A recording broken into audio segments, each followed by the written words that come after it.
is no will but God's. There is no will but God's. There is no will but God's. I cannot be in conflict. There is no will but God's. There is no will but God's. There is no will but God's. I cannot be in conflict. There is no will but God's. There is no will but God's. There is no will but God's. I seek His peace today. There is no will but God's. There is no will but God's. There is no will but God's. I cannot be in conflict. If there's no will but God's, then I can't be in conflict. If I can't be in conflict, then I must be at peace. That's just some good logic. Well, thank you all so much for joining me in studying A Course in Miracles. We're reading from the Foundation for Inner Peace version of A Course in Miracles this year. I'm Forgiveness Willie, teaching forgiveness from my home place in front of some bamboo. Here on, well, it's actually Thursday for, well, what is day? Wednesday for me, but this is for the Saturday lesson of March the 15th of 2025, the Ides of March. Lesson 74. There is no will but God's. The idea for today can be regarded as the central thought toward which all our exercises are directed. Wow, this is an important idea. He says that all of our exercises focus on this one concept. The idea for today can be regarded as the central thought to which all our exercises are directed. There is no will but God's. God is the only will. When you have recognized this, you have recognized that your will is His. The belief that conflict is possible has gone. Peace has replaced the strange idea that you are torn by conflicting goals. As an expression of the will of God, you have no goal but His. We're expressions of the will of God. When I was raised, I was raised as a Bill, but after I had my major change of life, when the mother of my children was killed in a car wreck, and it made such a big, profound. I got the Course in Miracles, started studying about that time. It made such a big change on me. I started going by my middle name, and just instead of William, I went by Will.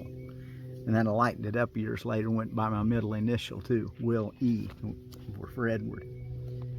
Anyway, but this particular lesson really imprinted on me this, there's only one will. And not just me, all of us, we have just one will, the true will, the will of God. There is a great peace in today's idea, and the exercises for today are directed towards finding it. The idea itself is wholly true. Therefore, it cannot give rise to illusions. Without illusions, conflict is impossible. Let us try to recognize this today and experience the peace this recognition brings. Begin the longer practice periods by repeating these thoughts several times, slowly and with firm determination to understand what they mean and to hold them in mind. There is no will but God's. I cannot be in conflict. Then spend several minutes in adding some related thoughts such as, I am at peace, nothing can disturb me, my will is God's. My will and God's are one. God wills peace for His Son. And whatever thoughts that come to your mind. He just names a few examples. And this is what you'll do in your 2 10 to 15 minute practice periods.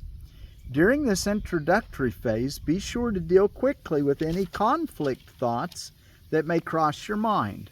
Tell yourself immediately if you see a conflict thought, there is no will but God's. These conflict thoughts are meaningless. If there is one conflict area that seems particularly difficult to resolve, single it out for special consideration. Think about it briefly but very specifically, identifying the particular person or persons and the situation or situations involved, and tell yourself, there is no will but God's. I share it with Him. My conflict about, and then name the conflict, cannot be real. After you have cleared your mind in this way, close your eyes and try to experience the peace to which your reality entitles you. Sink into it and feel it closing around you.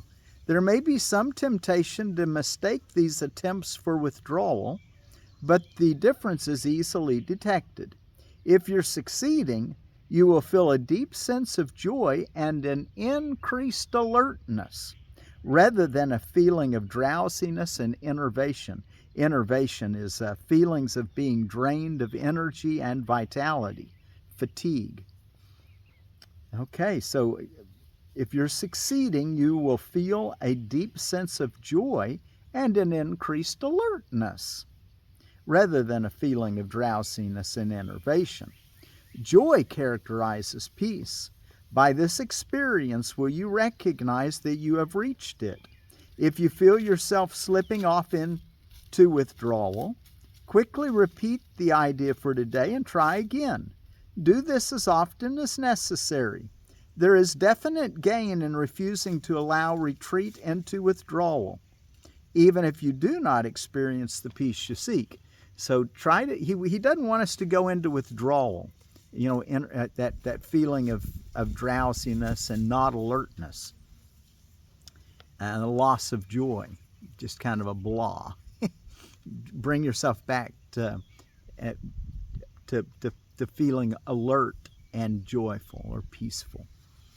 In the shorter practice periods, which should be undertaken at regular and predetermined intervals today, say to yourself, "There is no will but God's. I seek His peace today." Then try to find what you are seeking. A minute or two every half an hour, with eyes closed if possible, would be well spent on this today. So you might just try at the top of the hour and at the bottom of the hour. Just tell yourself, "There is no will but God's. I seek His peace today." Okay, all right, let's go take a look in our text reading. The answer to prayer, which is in chapter 9, the acceptance of the atonement, section 2, the answer to prayer. Everyone who ever tried to use prayer to ask for something has experienced what appears to be failure. This is not only true in connection with specific things that might be harmful, but also in connection with requests that are strictly in line with this course. The latter in particular might be incorrectly interpreted as, in quotes, proof that the course does not mean what it says. You must remember, however, that the course states, and repeatedly, that its purpose is the escape from fear. And there's the purpose of A Course in Miracles, the escape from fear thoughts. Paragraph 2. Let us suppose then that what you ask of the Holy Spirit is what you really want, but you are still afraid of it. Should this be the case, your attainment of it would no longer be what you want. This is why certain specific forms of healing are not achieved, even when the state of healing is. An individual may ask for physical healing because he is fearful of bodily harm. At the same time, if he were healed physically, the threat to his thought system might be considerably more fearful to him than its physical expression. In this case, he is not really asking for release from fear, but for the removal of a symptom that he himself selected. This request is therefore not for healing. Paragraph 3. The Bible emphasizes, remember, every experience you have is your own concoction, your own request, your own prayer, your own asking. There is no one else that can do anything to you. The Bible emphasizes that all prayer is answered, and this is indeed true. And just a few places where it mentions this: Matthew 7:7, John 14:13, and James 4:3. The very fact that, and I'll put those in the description below, the very fact that the Holy Spirit has been asked for anything will ensure a response. Yet it is equally certain that no response given by Him will ever be one that would increase fear. It is possible that His answer will not be heard. It is impossible, however, that it will be lost. There are many answers you have already received but have not yet heard.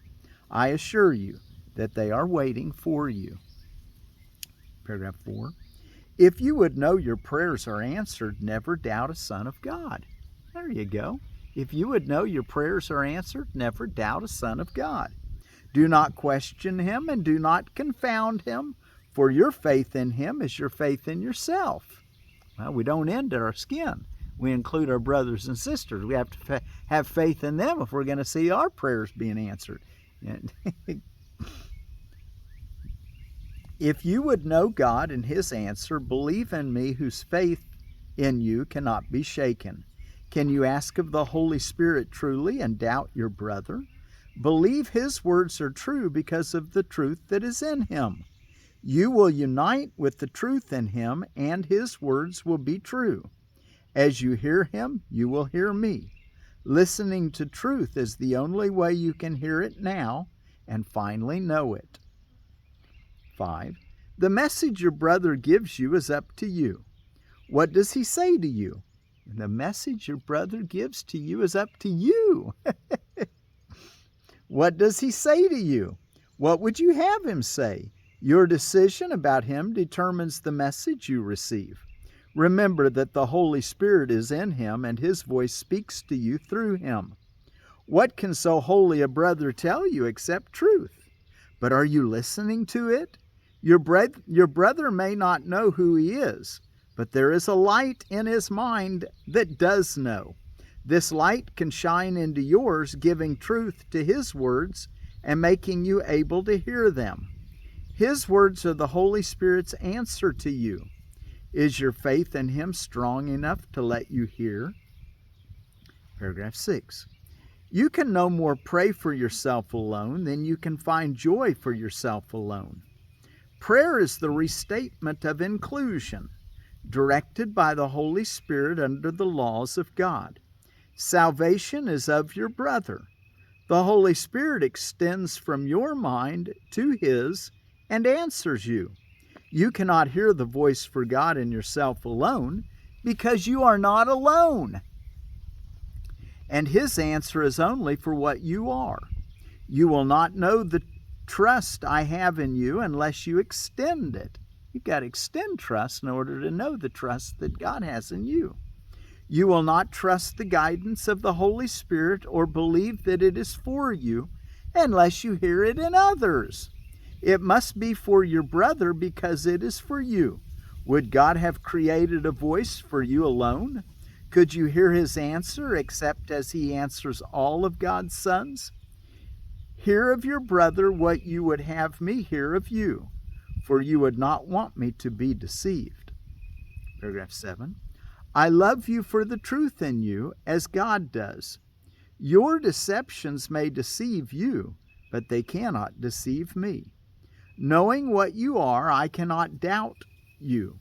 I hear only the Holy Spirit in you, who speaks to me through you. If you would hear me, hear my brothers in whom God's voice speaks. The answer to all prayers lies in them. You will be answered as you hear the answer in everyone. Do not listen to anything else, or you will not hear truly. Believe in your brothers because I believe in you, and you will learn that my belief in you is justified. Believe in me by believing in them, for the sake of what God gave them. They will answer you if you learn to ask only truth of them. Do not ask for blessings without blessing them, for only in this way can you learn how blessed you are. Remember, to have, give all to all. We've got to give blessings if we want to receive them. That's how we understand. The way we treat our brothers, the way we're going to that's how we're going to understand ourselves as being treated, with complete trust by the Holy Spirit, by God, by Christ. Do not ask for blessings without blessing them, for only in this way can you learn how blessed you are. By following this way, you are seeking the truth in you.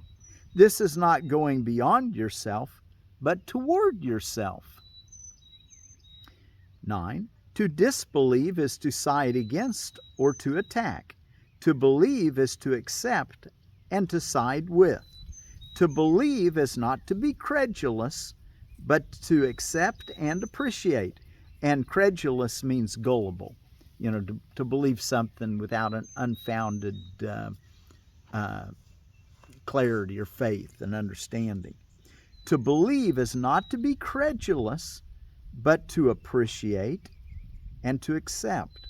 What you do not believe, you do not appreciate, and you cannot be grateful for what you do not value. There is a price you pay for judgment, because judgment is the setting of a price. And as you set it, you will pay it. Now he's going to explain this. If paying is equated with getting, you will set the price low but demand a high return. You want to get a good deal, pay a little bit but get a really good deal. Well, that's not the way it really works in reality or in the kingdom. If paying is equated with getting, like in this world, you will set the price low but demand a high return. You will have forgotten, however, that to price is to value, so that your return is in proportion to your judgment of worth. If paying is associated with giving, it cannot be perceived as loss, and the reciprocal relationship of giving and receiving will be recognized. The price will then be set high because of the value of the return. The price for getting is to lose sight of value, making it inevitable that you will not value what you receive. Valuing it little, you will not appreciate it, and you will not want it. And I might mention that's why a lot of truth teachers charge for their seminars, because they know that if you pay something for it, you're going to be attentive and get something out of it. If you pay a little bit or don't pay very much, it's using this principle, it's questionable whether or not you'll get much. I don't particularly like the idea of charging for truth, but you know what? The people do it, and of course in the question of pay and the psychotherapy purpose, process, and practice said that even the most advanced teachers have some needs in this world, and whether they use charging, the one requirement should always be that you never turn anyone away because they can't pay. You always have some backup plan for a scholarship or something. Okay, the price for getting is to lose sight of value, making it inevitable that you will not value what you receive. Valuing it little, you will not appreciate it, and you will not want it. Paragraph 11. Never forget then that you set the value on what you receive and price it by what you give. To believe that it is possible to get much for little is to believe that you can bargain with God. God's laws are always fair and perfectly consistent. By giving, you receive. But to receive is to accept, not to get. It is impossible not to have, but it is possible not to know you have. Isn't that nice? It is impossible not to have, but it is possible not to know you have. The recognition of having is the willingness for giving, and only by this willingness can you recognize what you have. What you give is therefore the value you put on what you have, being the exact measure of the value you put upon it. And this in turn is the measure of how much you want it. And the last paragraph for this section, 12. You can ask of the Holy Spirit then only by giving to Him, and you can give to Him only where you recognize Him. If you recognize Him in everyone, consider how much you will be asking of Him and how much you will receive. Can you see the Holy Spirit in everyone? No exceptions? If you recognize the Holy Spirit in everyone, consider how much you will be asking of the Holy Spirit and how much you will receive. He will deny you nothing because you have denied Him nothing, and so you can share everything. This is the way and the only way to have His answer, because His answer is all you can ask for and want. Say then to everyone, because I will to know myself, I see you as God's Son and my brother, because I will to know myself. I see you as God's Son and my brother. Okay, well, let's take just a little, before we move on, let's sing that little song.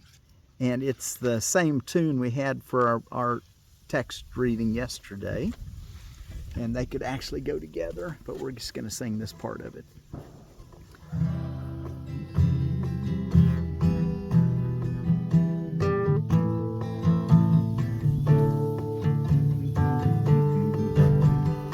If you recognize the Holy Spirit in everyone, consider how much you will be asking of Him and how much you will receive. Say then to everyone, because I will to know myself, I see you as God's Son and my brother. If you recognize the Holy Spirit in everyone, consider how much you will be asking of Him and how much you will receive. Say then to everyone, because I will to know myself, I see you as God's Son and my brother.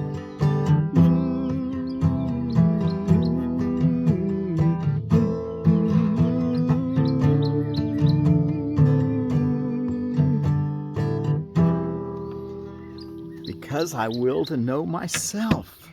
I want to see everyone as God's Son and my brother. Okay, let's take a look at what's going on around the world before we get back to there is no will but God's. I cannot be in conflict. And what we're going to say to ourselves all through the day, every half hour today, there is no will but God's. I seek His peace today. Okay, let's see. Ramadan continues. Allah continues of the Baha'i. Lent and the Great Lent. Let's see. It's the Hindu holiday, Sri Ramakrishna Jayanti, is today. It's Pi Day, Math Day, Science Day. Reminds me of Emanuel Swedenborg, who was born in 1688. He was, Johnny Appleseed was a follower of his. We talked about that. But Emanuel Swedenborg from Sweden, let's use his, just because he was a scientist who realized that he was wasting his life until he was about 50 years old, later in life. He realized the only thing worth studying is spiritual things, because that's all right. And he got to where he could slip in and out of, or slip into dialogue and discussion with people on the other side at will, whenever he wanted to. And he amazing fellow. I encourage you to read. He was the one that the new church, or the Church of Jerusalem, that Johnny Appleseed taught about. Oh, let's see what else I want to say about that. Anyway, Ag Day. I know what else I was going to say. In Sweden, the Swedish people, their word for peace is frihet.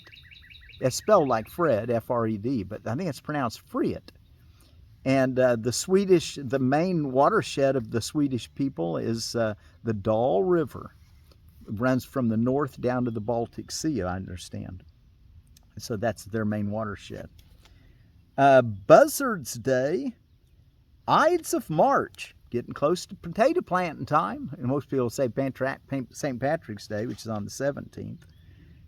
Day Against Police Brutality, Day of Action Against Canadian Seal Slaughter, International Day to Combat Islamophobia, Maple Syrup Day, the acers, you learn to tap your acer trees, your maples, and other ones like sycamores and walnuts and birch, and lots of them you can tap this time of year. Peanut Lovers Day, Quilting Day, Save the Panther Day, True Confessions Day, World Contact Day. Wow, are you asking for? I like Stephen Greer's approach to the E5 contact, extraterrestrial, fifth contact, which is where people willingly or actively engage in requesting the one mind, the singularity, to communicate with your brothers that transcends space and time, and says, hey, you're welcome. I want to be an ambassador for world peace with all my ET brothers and sisters. Okay, so check out Stephen Greer. He's got episodes 1 through 6 right now, Stephen Greer podcast episodes. I'd encourage you to start by listening to one of those. Napoli hybrid carrot out of Gurney's, the Docus carota. And I don't usually talk about hybrids, but my teacher always said, try to strive to get not an F1 hybrid, but a hybrid that is that you can save the seed. The F1s, you can't save the seed. The Napoli hybrid, Nantes or Nantes type carrot with bright orange cylindrical 8 to 9 inch roots with blunt tips. Delicious flavor, highly recommended for overwintering. Flavor is even sweeter after a frost. A top performer in our carrot trials and deservedly the winner of the RHS Award of Garden Merit. About 45 days. Wow, that's a fast one. Remember that tender sweet was 75 days. Okay, what else is that? Okay, now just a quick reminder. Do your longer practice period, 10 to 15 minutes. Start off by saying, there is no will but God's. I seek His peace today. And then look for some related thoughts. I am not at peace, or I am at peace. Nothing can disturb. My will is God's. My will and God's are one. God wills peace for sons. A few examples. And then look for areas where you're in conflict and tell yourself there is no will but God's. These conflict thoughts are meaningless. And then if some particularly persist, specify them and say, there is no will but God's. I share it with Him. My conflict thought about, you name it, cannot be real. We don't really have time to do it, but we'll at least sing through it. There is no will but God's. There is no will but God's. There is no will but God's. I cannot be in conflict. There is no will but God's. There is no will but God's. There is no will but God's. These conflict thoughts are meaningless. There is no will but God's. There is no will but God's. There is no will but God's. I share it with Him. There is no will but God's. There is no will but God's. There is no will but God's. I seek His peace today. There is no will but God's. There is no will but God's. There is no will but God's. My conflict thoughts about whatever cannot be real. There are my conflict thoughts about, you name it, my conflict thoughts about cannot be real. Whatever your conflict thought, say it in your longer practice period.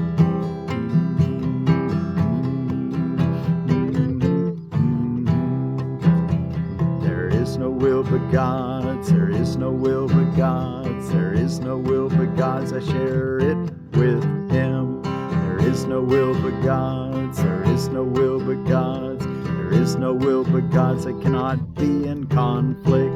There is no will but God's. There is no will but God's. There is no will but God's. These conflict thoughts are meaningless. There is no will but God's. There is no will but God's. There is no will but God's. I share it with Him. My conflict thoughts about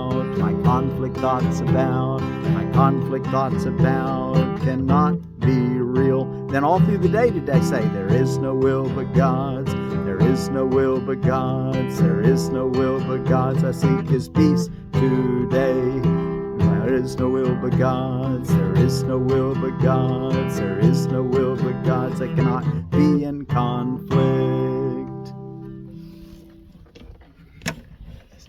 And our word for peace is free it from the Swedes. There is no will but God's. I seek His peace today. Free it.